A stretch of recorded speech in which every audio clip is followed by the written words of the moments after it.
Estuvimos a punto de tener un MMO de StarCraft. Se llamaba StarCraft Frontiers y no iba a empezar con nosotros dirigiendo ejércitos o salvando la galaxia junto a Raynor. Íbamos a meternos en la piel de un prospector, un tipo solitario, recorriendo los más recónditos lugares del espacio, buscando minerales, explorando lugares desconocidos. Jeff Kaplan lo definió como un Indiana Jones en el espacio. Tenía clases, progresión, mundos que explorar, contenido pensado para que durase años. Incluso llegaron a diseñar al que iba a ser uno de sus personajes principales. Pero Blizzard tardó apenas 10 días en darse cuenta de que no podían hacerlo. Y lo más curioso es que intentó hacerlo 2 veces. La primera versión nació inmediatamente después del desastre de Titán. El equipo descartó la idea, pero algunas de sus ideas terminaron ayudando a construir Overwatch. La segunda llegó varios años después. También tenía clases y una nave que funcionaba como base, tripulaciones, loot, misiones, encargos cooperativos, temporadas y hasta un prototipo jugable para 4 personas construido dentro de StarCraft 2. Ninguna de las 2 ideas llegó a convertirse en un juego, pero hoy vamos a reconstruir la historia de StarCraft Frontiers, el MMO que Blizzard nunca pudo hacer, y cómo este proyecto perdido conecta directamente con StarCraft, con Titán y con Overwatch. Y para entender de dónde salió esta idea, vamos a tener que volver atrás en el tiempo, hasta mayo de 2013, al momento exacto en el que el proyecto más ambicioso de la historia de Blizzard se vino completamente abajo.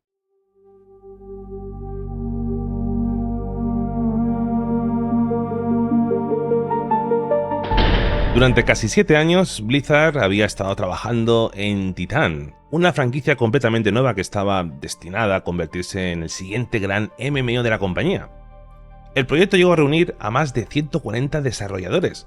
Tenía tecnología, tenía clases, escenarios y una cantidad enorme de arte. Lo que no tenía era una dirección capaz de unirlo todo en algo que realmente fuese divertido. Y fíjate la ironía, porque Blizzard ya había anticipado este problema años antes. En 2008 le preguntaron a Frank Pierce, uno de los fundadores de la compañía, por la posibilidad de crear un MMO de StarCraft. Pierce respondió que World of Warcraft llevaba de una forma u otra en desarrollo desde el año 99, 9 años acumulando tecnología, historias y contenido, y que WoW había colocado el listón de entrada género tan alto que repetir aquella hazaña con StarCraft le parecía literalmente algo absurdamente abrumador. 5 años después estaban aprendiendo la misma lección, pero con Titán. En mayo de 2013, Blizzard desmanteló completamente aquella versión del proyecto. La cancelación pública no llegaría hasta 2014, pero el equipo de Titán ya había básicamente terminado. Unas 80 personas fueron trasladadas a otros juegos. Alrededor de 20 fueron cedidas temporalmente a diferentes equipos. Y lo que quedó fue un núcleo de unas 40 personas sin un proyecto claro al que dedicarse. Estaban ahí con la misión de ver qué podían hacer con los restos de años de trabajo. Kaplan contaría años después que fue uno de los momentos más horribles de su carrera. No sabía si iban a despedirlo, y dentro de Blizzard pues había mucha gente que pensaba que lo mejor era disolver completamente aquel equipo y olvidarse del tema. Pero les concedieron en cambio una última oportunidad. Les dieron 6 semanas para encontrar otro videojuego que hacer. Pero habían condiciones. La condición principal era que debía poder publicarse aproximadamente en 2 años. Y ojito, y tener el potencial para generar una cantidad de dinero comparable a World of Warcraft, casi nada. En definitiva, con los restos de Titán encima de la mesa, tenían la misión de crear una idea rápida de producir, asumible para un equipo pequeño y capaz de sustituir económicamente al MMO más grande de la historia. Kaplan decidió ignorar la segunda condición porque era demasiado abstracta, por decirlo de alguna forma. Lo único que podían controlar era encontrar algo que se pudiese construir en 2 años. Así que dividieron las 6 semanas en bloques de unos 10 días laborales cada uno. Durante cada bloque debían comportarse como si aquella fuese la mejor idea de su vida. Tenían que enamorarse de ella, tenían que diseñarla en serio y defenderla ante los demás. Cuando terminara el plazo, debían abandonar la idea y empezar otra desde cero. Era una forma de obligarse a avanzar después de pasar 7 años atrapados en un solo proyecto. Y bueno, después de salir de los restos de un MMO imposible, la primera idea que pusieron encima de la mesa fue hacer otro MMO, solo que esta vez estaría ambientado en StarCraft.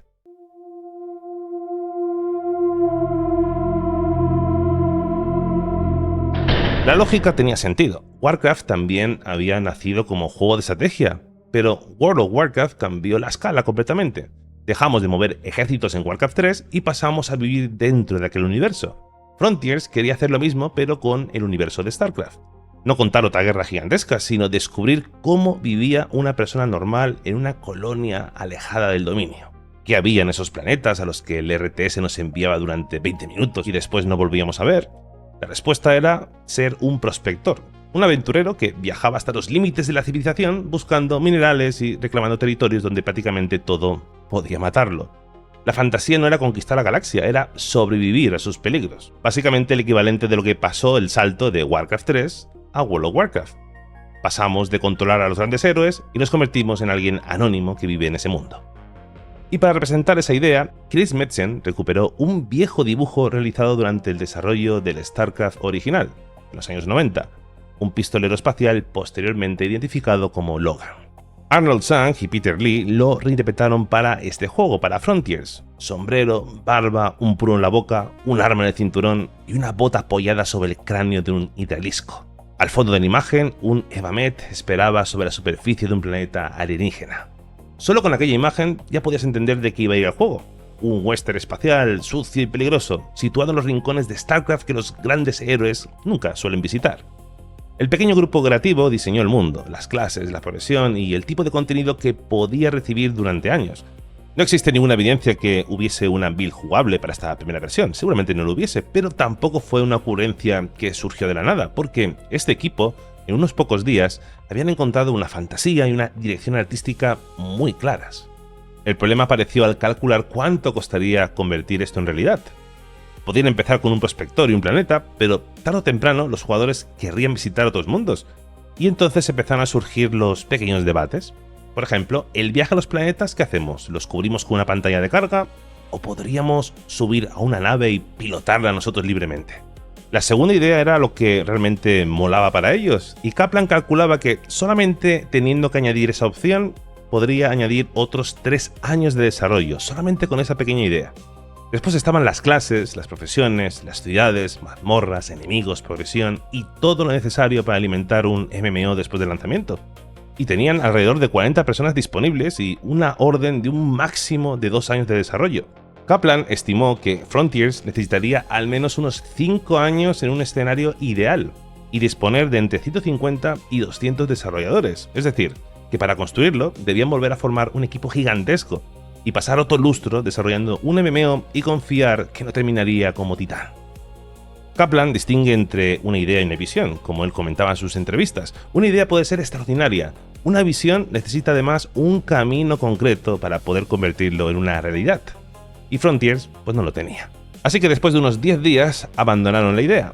No cancelaron un videojuego que llevaba años en producción ni dejaron una build escondida en algún servidor ahí para poder jugarla. Simplemente mataron esta serie de diapositivas antes de permitir que se convirtiese en otro pozo sin fondo.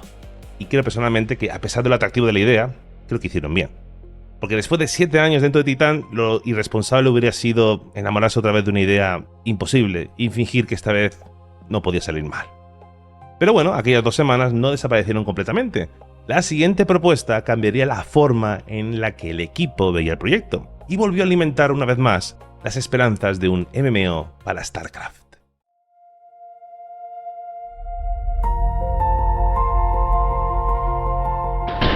La segunda propuesta tenía el nombre de Crossworlds y resolvía en parte el problema de escala que tenía Frontiers. En lugar de una galaxia entera, Chris Metzen imaginó un único planeta neutral, algo parecido a Mos Eisley, el mítico puerto espacial de Star Wars, un lugar donde convivían comerciantes, diplomáticos, contrabandistas y criaturas que llegaban de todas partes del universo. No necesitaban construir todos aquellos planetas, solamente un punto de encuentro. Y si a los jugadores les encantaba algo, por ejemplo, una raza específica, siempre podían desarrollar ese planeta en una futura expansión. Mientras diseñaban sus clases, Geoff Goodman, uno de los diseñadores originales de World of Warcraft, hizo un comentario casi de pasada. Comentó que, oye, ¿por qué no en lugar de 6 clases, con 100 habilidades, por qué no crear 50 clases que solamente tuviesen 1 o 2 cosas realmente especiales? La reunión siguió su curso y terminaron diseñando sus 6 clases, pero Kaplan no podía dejar de pensar en aquella frase de Goodman. Abrió una carpeta con los conceptos que habían sobrevivido a Titán, y entre ellos había una clase llamada Jumper, que utilizaba 2 pistolas, y que podía teletransportarse hacia adelante y rebobinar el tiempo para regresar a su posición anterior. ¿Te suena? La idea de aquellas pistolas venía de otra parte, por supuesto. Kaplan estaba jugando muchísimo a Modern Warfare 2, y su equipamiento favorito eran 2 G-18. Le gustaban tanto que trasladó la idea a esta clase de Titán. Kaplan tomó las pistolas, el salto, el retroceso temporal y una bomba, y después fue a ver a uno de los diseñadores y le preguntó: ¿y si esto no fuese una clase? ¿Qué sería esta persona? La respuesta fue una joven británica llamada Tracer. Repitió el proceso con otros conceptos de Titán. Jack terminó convirtiéndose en Reaper y el Ranger se dividió entre Soldier 76 y Bastion. Ya no estaban diseñando unas pocas clases gigantescas para un MMO, sino muchos personajes reconocibles, con una silueta propia y unas cuantas habilidades muy características. Mientras el resto del equipo continuaba con Crossworlds, Kaplan estaba preparando por su cuenta una presentación de solamente 7 diapositivas llamada Shooter Monetizado. Vaya nombrecito. Ray Gresco vio aquello y le ordenó que se lo enseñase a Metzen. Metzen lo vio y lo tuvo claro, ese era el juego que debían hacer. Al día siguiente, mientras Kaplan caminaba hacia la reunión donde tenía que presentar la idea, el productor Mott Hawley lo paró en el pasillo. Se negaba a poner delante del equipo una portada con ese nombre, porque bueno, no representaba el espíritu creativo del proyecto. Necesitaban un título de verdad, no algo llamado Shooter Monetizado. Kaplan cuenta que respondió prácticamente improvisando. Dijo: esto se va a llamar Overwatch. Pero tampoco era una palabra elegida al azar, porque Overwatch era originalmente una organización policial que iba a existir en el MMO Titán, y había, ganado una supuesta votación interna cuyo resultado, según Kaplan, alguien intentó ignorar para imponer otro nombre, pero al final se quedó Overwatch. Así que recuperar ese nombre era una especie de saludo a su antiguo equipo, y un dedo en medio a aquella falsa democracia que él siempre denunciaba dentro de Blizzard. Frontiers al final no se convirtió en Overwatch, Crossworlds tampoco. La carambola es más interesante. De Titán llegaron personajes, habilidades y el arte. De Crossworlds se tomó la intuición de convertir las clases en individuos, y de Frontiers sobrevivió al menos una imagen. Ese prospector, reinterpretado por los artistas Sang y Peter Lee, terminó sirviendo como la base visual del personaje de Overwatch, McCree, hoy Cassidy. No heredó su historia, ni sabemos si conservó alguna mecánica de entonces, pero ese pistolero y su western de ciencia ficción procedían directamente de aquella ilustración. 10 días de trabajo en un MMO de StarCraft parecían haber terminado en absolutamente nada, pero uno de sus dibujos había conseguido escapar a la purga. Y durante más de una década, eso fue prácticamente todo lo que supimos de Frontiers, hasta que alguien apareció en Reddit y nos dio mucha más información.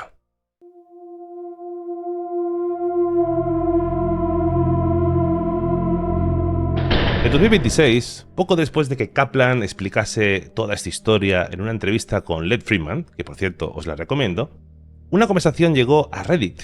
Entre las respuestas apareció un usuario llamado Squeak Vicious, y su comentario decía lo siguiente: cuando estaba en Blizzard, este era mi encargo. Después enlazó una presentación titulada StarCraft Frontiers R2.1 y añadió que habían construido un prototipo jugable para 4 personas con el editor de StarCraft 2. Aquello, según él, había ocurrido en 2016. La cuenta, por supuesto, no firma formalmente como que fuese Jason Hack, pero todo apunta a que era él. Hack, básicamente, era el diseñador principal de la expansión de StarCraft 2. No era un aficionado imaginando un MMO, era uno de los principales diseñadores de StarCraft, mostrando la propuesta que había creado dentro de Blizzard. Y esto es una historia que nos deja una duda razonable, ¿no? No hay un documento público que diga que en 2013 se utilice el nombre Frontiers. Kaplan habló de este proyecto en la BlizzCon 2017, pero el título solamente aparece de forma inequívoca en este relato que hemos contado de este comentario de Reddit en 2016. Así que pueden pasar dos cosas: o bien ambos proyectos usaron el mismo nombre, que es posible, porque en teoría, según la cronología, después de ese descarte 2013 de StarCraft Frontiers, luego reaparecería esa idea para hacer un juego parecido en 2016. Esta segunda idea era muy distinta al StarCraft Frontiers original. Ya no intentaba construir otro World of Warcraft en el espacio. Era un juego de acción cooperativa con progresión de RPG que la propia presentación resume con una palabra bastante clara: Starblood. StarCraft mezclado con Diablo. Y lo gracioso de esto es que tampoco era la primera vez que Blizzard utilizaba esta idea.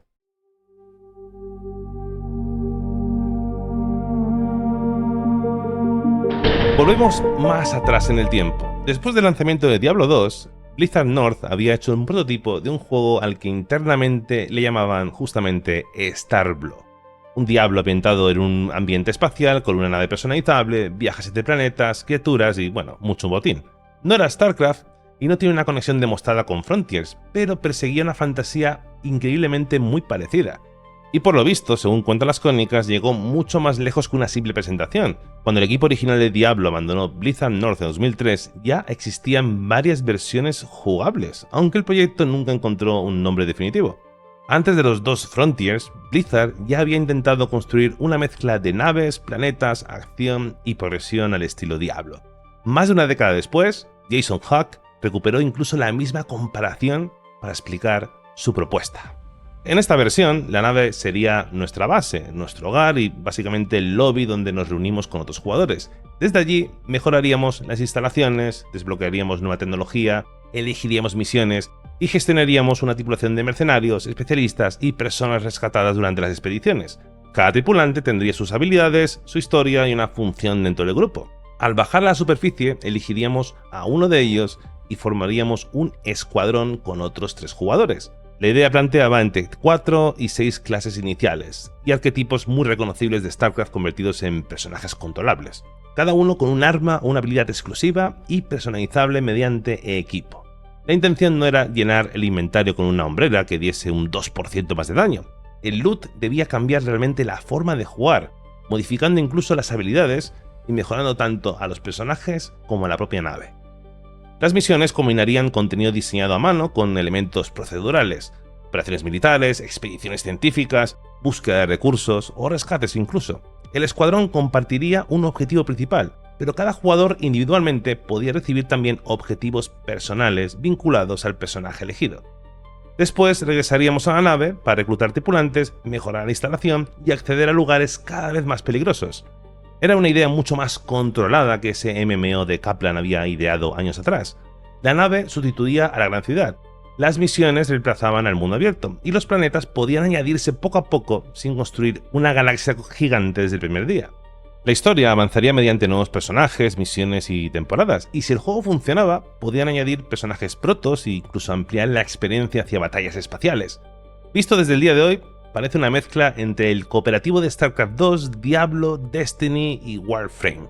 Una nave como hogar, personajes reclutables, misiones para 4 jugadores, botín capaz de alterar el gameplay y una historia preparada para ir evolucionando. Era precisamente la respuesta pragmática al problema que había destruido el Frontiers de 2013. Después del prototipo, el rastro desaparece completamente. Conservamos la presentación y la afirmación atribuida a Hack de que, existió una versión para 4 jugadores jugable, pero no conocemos ninguna reunión concreta en la que Blizzard rechazase el proyecto, ni quién lo evaluó, ni cuánto tiempo estuvo activo, ni si recibió alguna consideración formal para entrar en producción. Por eso decir que Blizzard canceló 2 MMOs de StarCraft sería un poco exagerado.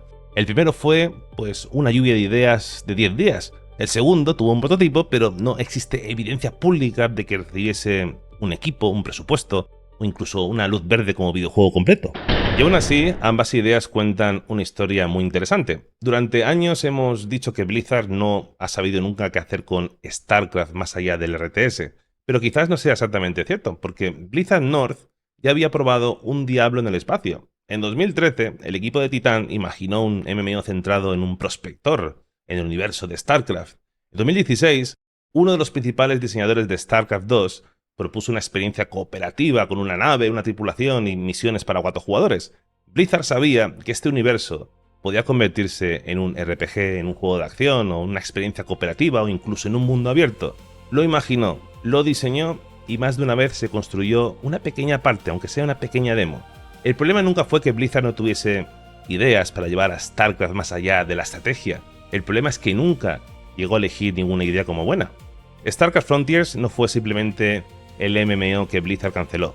Fue un futuro posible para StarCraft que Blizzard imaginó 2 veces y que nunca se atrevió a construir, por desgracia.